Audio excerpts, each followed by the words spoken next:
The Benjamin Dixon Show is only possible with listener support. Go to www.thebenjamindixonshow.com to register for our blog and join the Progressive Army. And now, ladies and gentlemen, it's the Benjamin Dixon Show. Where do we begin tonight? Where do we begin? First of all, welcome. Thank you to everyone that joins us, to all of you, our listeners, our subscribers, patrons, everyone. Thank you so much. This is a pre-recorded episode, and I thank you for downloading it and sharing it with everyone. Thank you to all the patrons who make this possible. Go to patreon.com/the BPD show and become a patron today. We definitely need your support. I don't know where to begin, but I think I have to begin with my friend Sam Seder getting fired from MSNBC. Because of some ridiculousness by Mike Cernovich, who is, we're in a weird place in America, and I don't really know how else to express this. How to express this without profanity. I'm going to try my best. Actually, I do know how, but sometimes it's so ridiculous that it doesn't deserve an intellectual response. That's really where we are. So Mike Cernovich dug up a tweet by Sam Seder of the Majority Report, who was a contributor to MSNBC on contract. I don't know how much he made there, but I'm sure Sam's going to be fine. He has his show. It's not the end of the world. His bread and butter is the Majority Report. So screw you, MSNBC, right? And I consider him a friend, a colleague here in the left's YouTube podcast space. And so Cernovich dug up. Mike Cernovich is a scum of the earth, right? He's a guy who doesn't only joke about rape, but tries to explain rape. And yet he dug up a tweet by Sam Seder from 2009 where Sam Seder was in tongue-in-cheek, being sarcastic, discussing rape. And they used that to get him fired from MSNBC.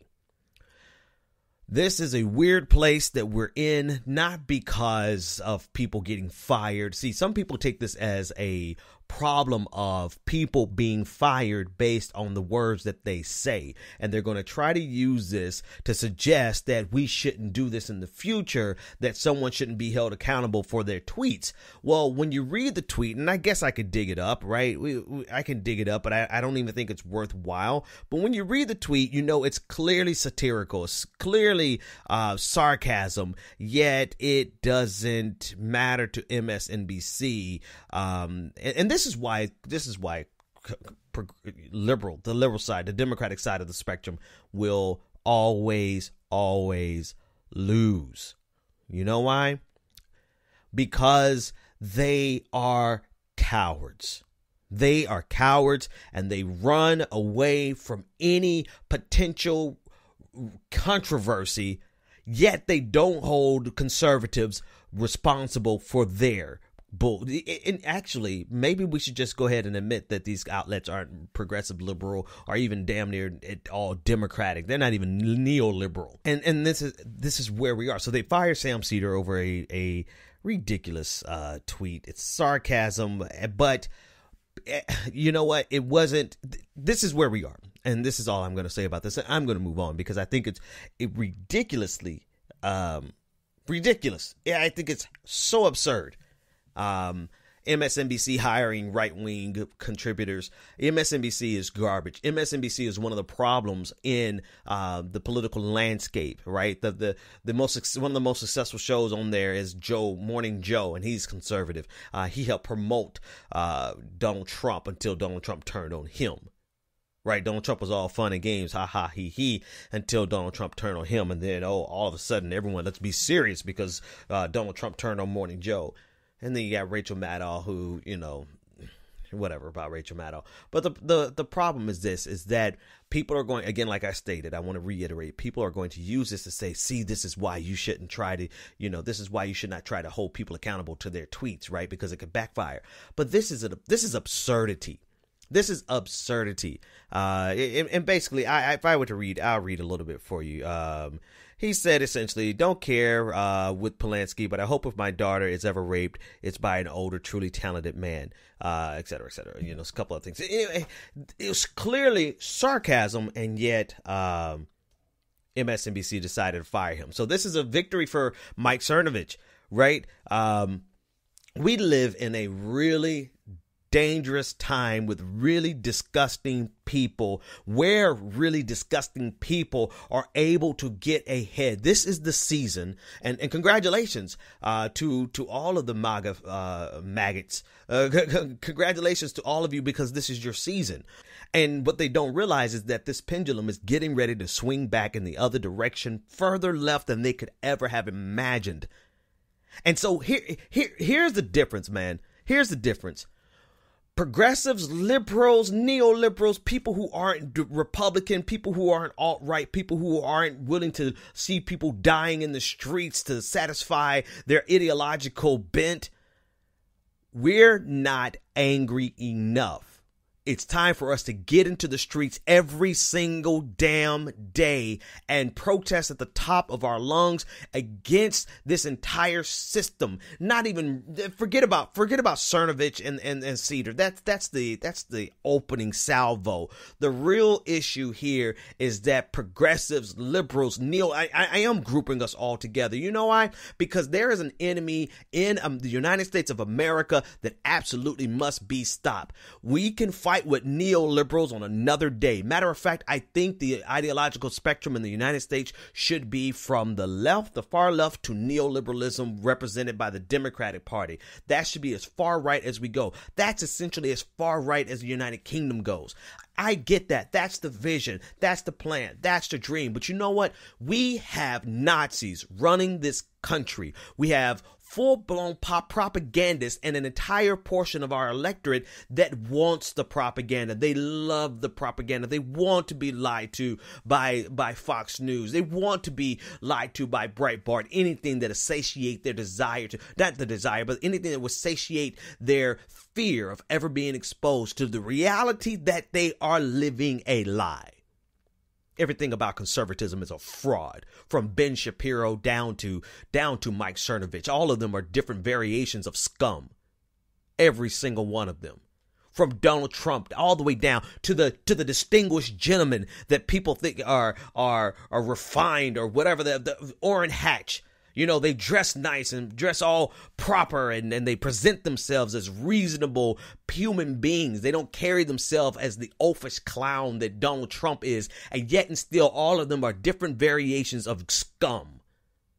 Every single one of them. Charles Grassley, scum.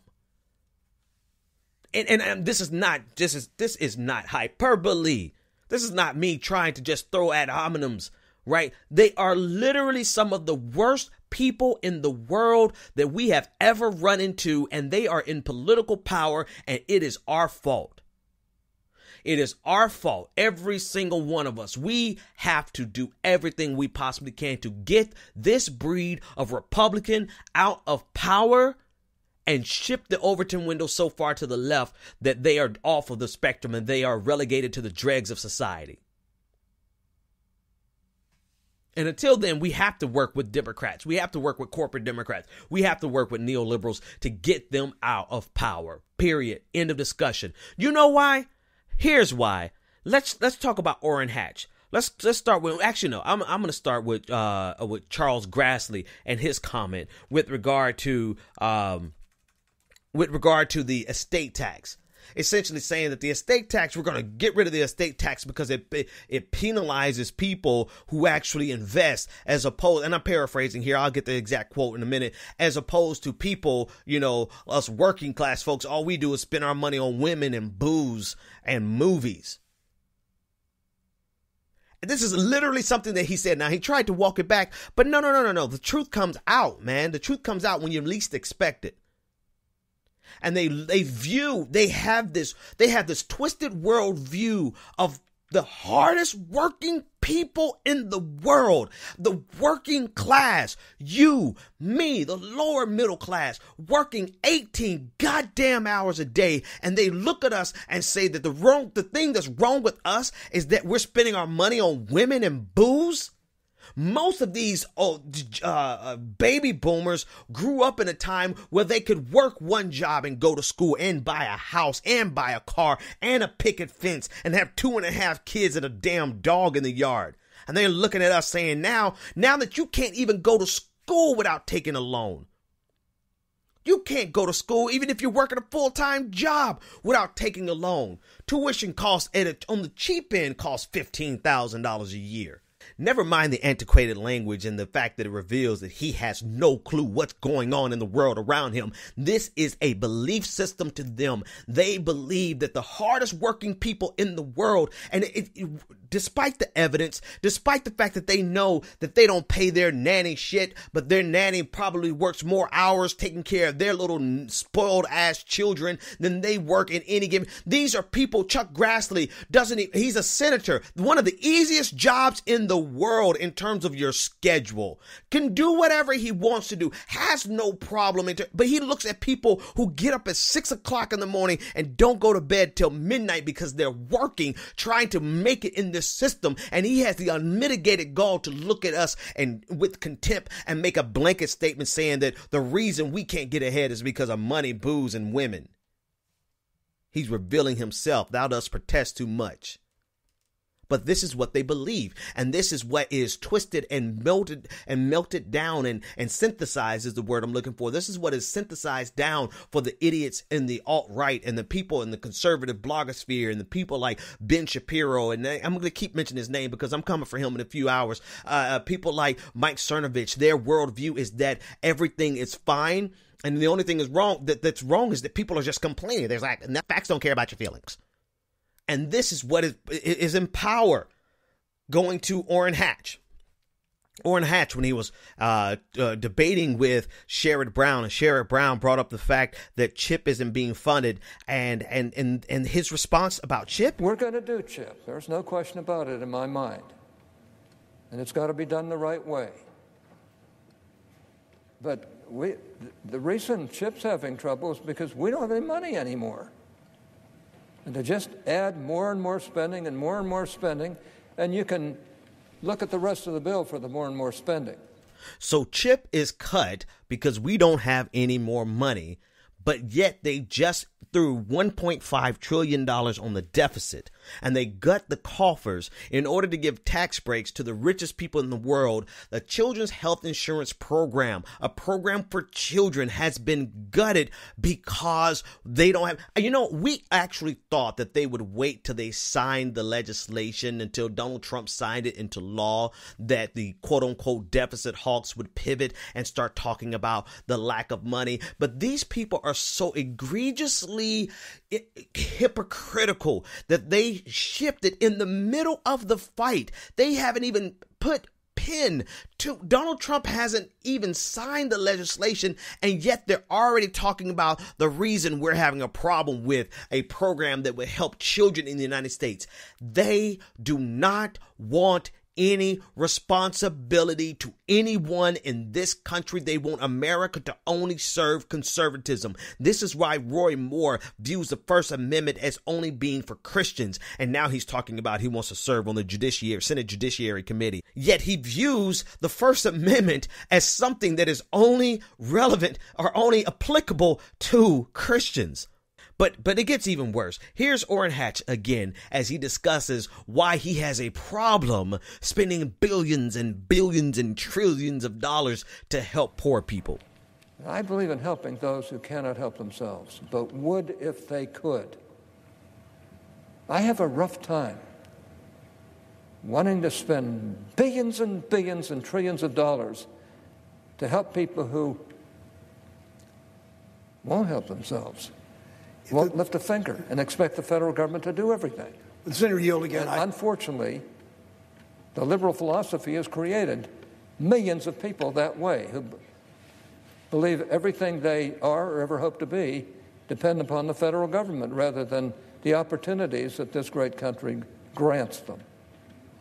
And I've got to say, I think it's pretty hard to argue against these comments. Actually, it's not difficult whatsoever to argue and push back against that rhetoric because it's built on lies and propaganda. It's built on a condescending view of poor people across the world, quite frankly, but in the United States specifically. And so the problem is that Sherrod Brown, when he had this opportunity, did not argue back. And I don't know whether it's because of decorum or whether or not he was so focused on trying to get chips, but take a listen into this final exchange. And you don't help the poor by continually pushing more and more liberal programs through that don't do the job anyway. And you don't help the poor by continually pushing programs that really don't work. Would the senator yield for a further question? For a question. Thank you. I accept that, but this bill is not spending money on the poor, except Senator Lee and Senator Rubio want to do a child tax credit, and we've done the earned income tax credit. I'm sorry, you accept what? You accept the premise of everything that he just said? You accept his argument, let alone the premise, but you accept his argument there? That you don't have, that the problem is that the liberal programs don't work, right? No, this is the problem. This is the problem that plagues the Democratic Party. And Sherrod Brown is considered to be a progressive in the Democratic Party. You don't see that argument. Listen, folks, the bottom line is this. Poverty is systemic to capitalism. They don't want to admit it. They don't want to discuss it, but it is simply the reality that this system is designed to extract everything it can take from the poorest people in order to make the wealthiest people in this nation rich. And if you don't believe me, look at the tax bill. The tax bill will be taking money from everyone who makes less than $75,000 a year beginning in 2023 in order to sustain these tax breaks for the richest people in the world. It's right there in our tax policy. It's right there in every single business model. It is about taking a little bit, $1 here, a penny there, $5 here. If you're lucky, you get to be an internet service provider and get $200 a month from everyone who dares to have internet and television, right? So it's designed to take money from every single person and amass it at the top to the wealthiest people, not because they were the greatest innovators, not because they were the hardest workers, because the hardest workers are the people at the bottom.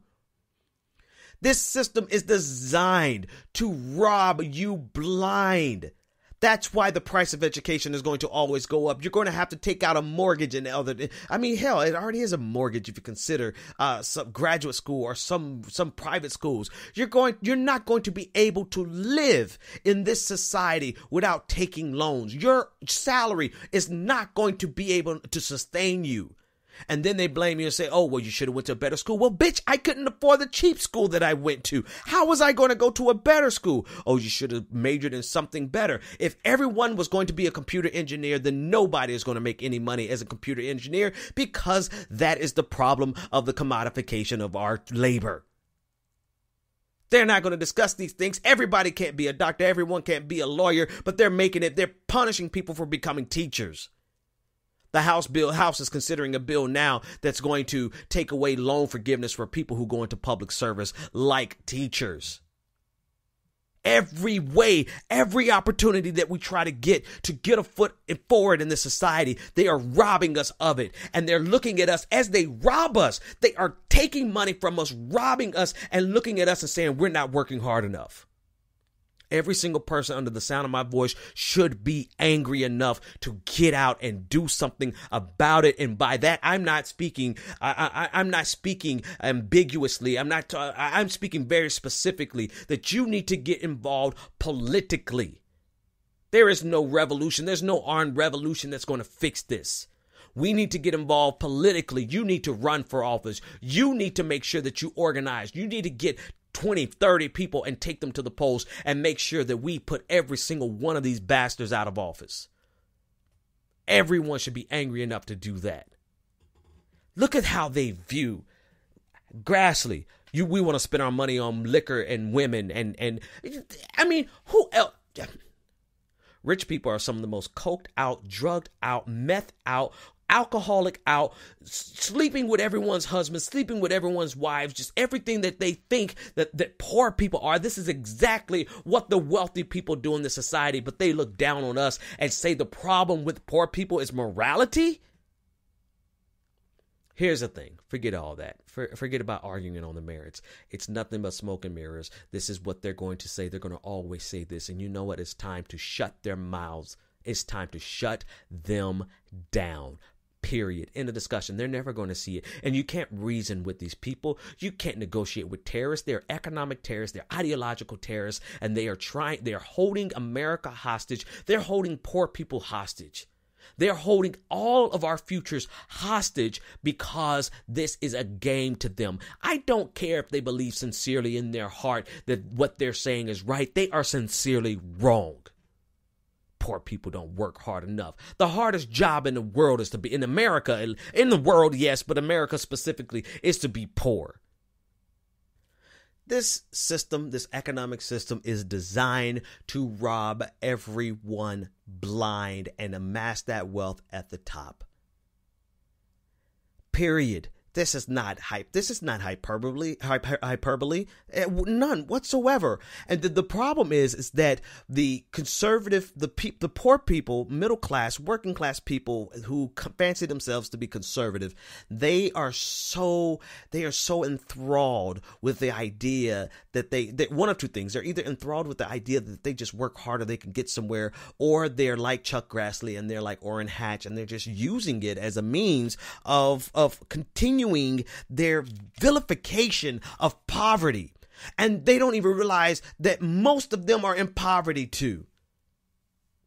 Conservative voters, yeah, there is a threshold. I think the median income of a Donald Trump supporter and somebody brought this to my attention, but the median income for Donald Trump supporters during the primaries was about $75,000 a year, and they were wondering if that $75,000 was coincidental or was that intentional when they said when in 2023 taxes are going to go up on everyone who makes less than $75,000 a year. Well, even if that's true and that was the reason, which I don't necessarily feel like that had to be the reason, but that still means the median. That means more than 50% of Donald Trump supporters are going to be hurt by this legislation.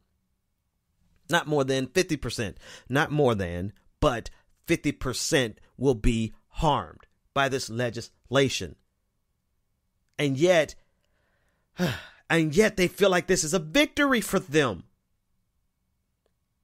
Those are the people.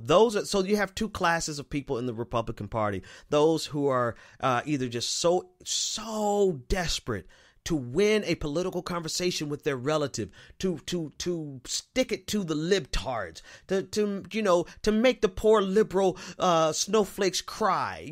They're so desperate for that victory that they don't care that they're getting ready to have their taxes raised on them. You have that group. Maybe there's three classes.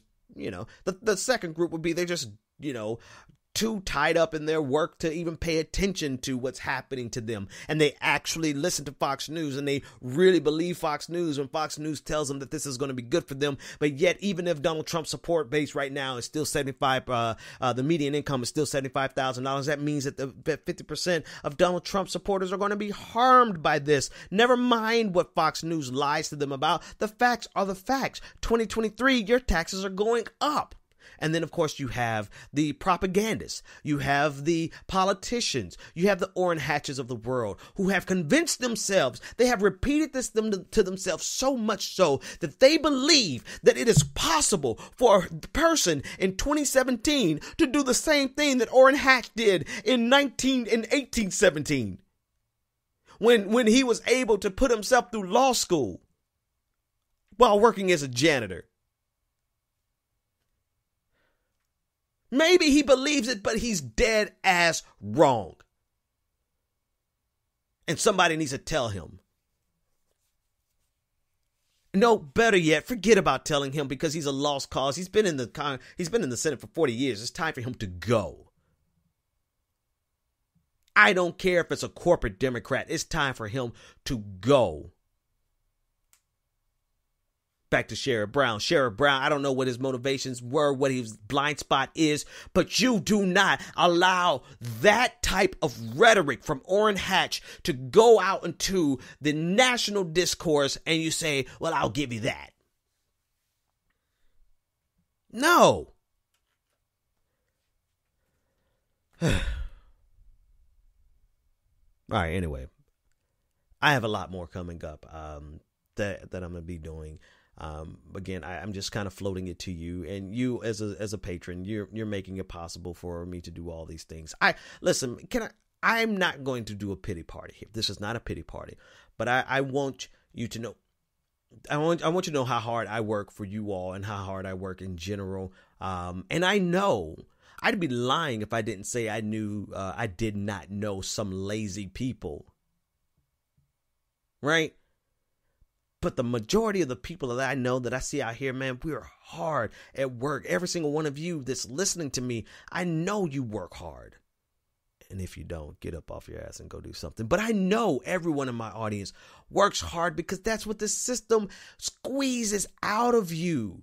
They don't squeeze greatness out of you. They squeeze every ounce of your labor out of you. They drain you and you have nothing left but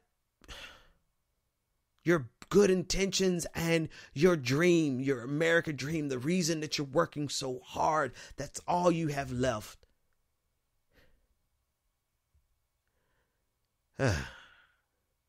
So like me, some of you get up at 6 o'clock in the morning and you go put in your full hours, days of work, and then you get off work and you come and you work on whatever it is that your revolution is and however it is that you contribute, and you do your second job, which is your revolution, and the second job for me is this broadcast, and I do this and then, whatever time it's over, and then I get up and I go to bed sometime around 10, 11, 12 o'clock, depending on what time I actually get done with this, or then I have a third job that is confidential that I work on, that I work on whenever I get the call. I got to work on this. I got to do that. I got to do X, Y, and Z. And sometimes that keeps me up to 1 o'clock, 2 o'clock in the morning. And then next thing you know, at 6 o'clock in the morning, I got to take my kids to work.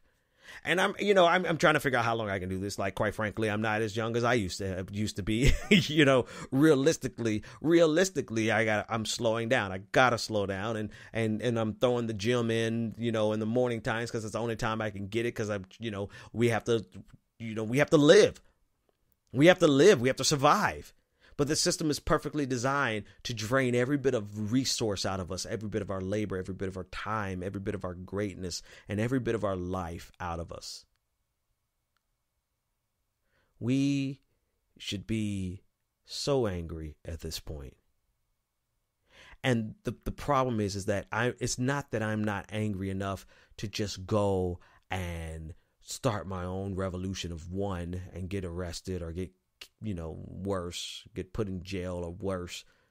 It's not that I'm not that angry. I actually am that angry. When I saw that my brother-in-law's neighbor going to work on Thanksgiving, I wanted to follow her to Walmart and just do several things that I won't say on tape, on podcast.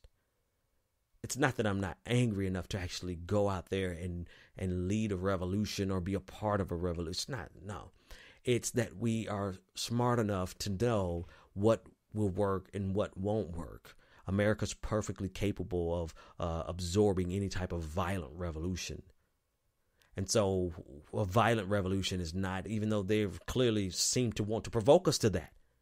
They want to provoke us to that. I mean, look at every day by day, there's something new that they're throwing in our faces, giving the most luxurious giveaways to the millionaires and billionaires and saying, you poor people need to stop drinking liquor. Booze, not liquor. I'm sorry. It was booze. You got to stop drinking that booze. Booze and movies and women. So they're doing things intentionally to provoke us. And so we have to be smarter than that. We have to be smarter than that. There's no violent revolution that could take place. And I only say that because there's some people who really think that nothing can happen until that happens. And I'm sorry, that's not the way. Because we will never win a violent revolution. Not against militia. In case there's some militia types listening to me, ain't nobody scared of you, bitch asses. Nobody, not even a little bit. It's the United States government that is fully capable of destroying the entire planet with the push of a button. That's the revolution that we can't win violently. I'm scared about it. No paramilitary fools with no guns. Anyway, y'all go on, just go. I'm talking about we have to be smarter and we have to use this system against itself. We absolutely need to show them. We have to show them strength like they've never seen before. Numbers like they've never seen before. Numbers at the polls, numbers in the streets, numbers marching to Capitol Hill. We need to shut them down and put the fear of God or fear of whoever in them such that they are shivering, that they are fearful for all of their political existence, that they're fearful that they'll never be able to show their faces in public again because of the things that they've done politically. Fearful politically, so that they should not be able to come and show their faces in public because of the things that they have done to the least of these in this country. They should be so ashamed of themselves.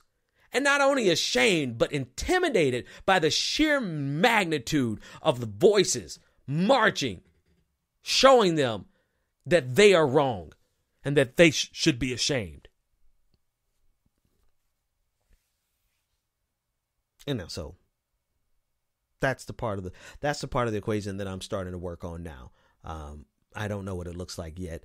I don't, but I do know that we've got to do it. Every single one of us has to do it. So if you're listening to my voice, join me by joining an organization locally, whether it's Democratic Socialists of America or Revolution. I don't care. If anybody comes to you and talks about dark money, I'm trying not to advocate violence, but you just ignore them, right? Because we have to do at this point.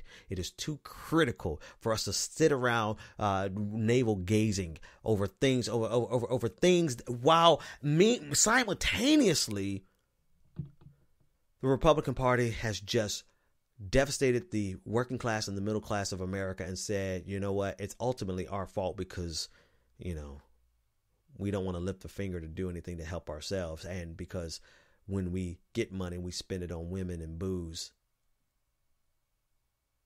So join me. I'm not sure exactly what my next step looks like. But I'm working on it and making some considerations and having conversations with people here locally. Start locally. Absolutely. 100% start locally and get involved. And continue to check out the Benjamin Dixon Show. Go to patreon.com/BPD show. And again, I am a victim as well as a monster in this system. I need to amass all of your dollars. Every one of you, send $1 so that I can continue to build this voice, this platform, and continue to encourage you to push you in the right direction as well as analyzing these things. Yeah, we have to analyze them, and I'm probably one of the best at critically analyzing a situation. But you know what I'm about to become even better at? Getting shit done. See you next time. The Benjamin Dixon Show is only possible with listener support. Go to www.thebenjamindixonshow.com to register for our blog, join the Progressive Army, and support The Benjamin Dixon Show. Crazy mother. If you like this episode, be sure to share, like, and subscribe.